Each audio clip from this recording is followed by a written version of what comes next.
આજ રોજ 15મી ઓગસ્ટ 2026ના રોજ કંપની તરફથી આર્યન ફાઉન્ડેશનના નામે અમે 10 લાખ રૂપિયાનું અનુદાન આપેલ હતું. કારણ કે હાઈસ્કૂલના ઓરડાઓ જર્જરિત થઈ ગયા હતા અને વિદ્યાર્થીઓને ભણવામાં મુશ્કેલી પડતી હતી.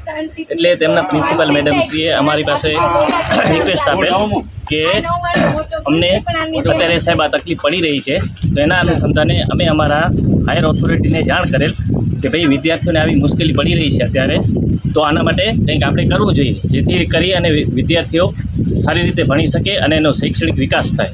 અને શિક્ષણ ક્ષેત્રે આપણે જોવા જઈએ તો આપણી અંદર જખૌની અંદર એ હાલે આપણા જે હાઈસ્કૂલ હતી એ બહુ જર્જરિત થઈ ગઈ હતી અને હાઈસ્કૂલ પડવા જેવી હતી. એટલે હાઈસ્કૂલની કન્યા શાળામાં અને કુમાર શાળાની અંદર હાઈસ્કૂલ બેસતી હતી, તો એ હાઈસ્કૂલ એ તકલીફ થતી હતી છોકરાઓને, બાળકોને.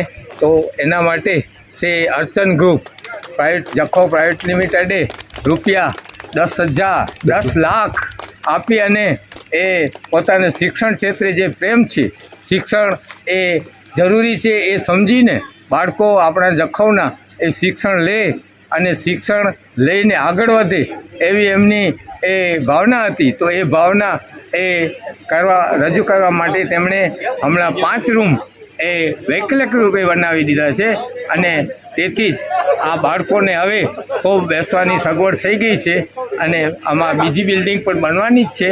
પણ ત્યાં સુધી આ અર્ચન ગ્રુપનો એ આપણે આભાર માનીએ ગામ વતી, શાળા વતી, કારણ કે આવો એ યોગદાન તેમણે દીધું છે બાળકોને જોઈને, શિક્ષણને જોઈને. તો એમનો પણ આપણે આભાર માનીએ. જય હિન્દ, જય ભારત.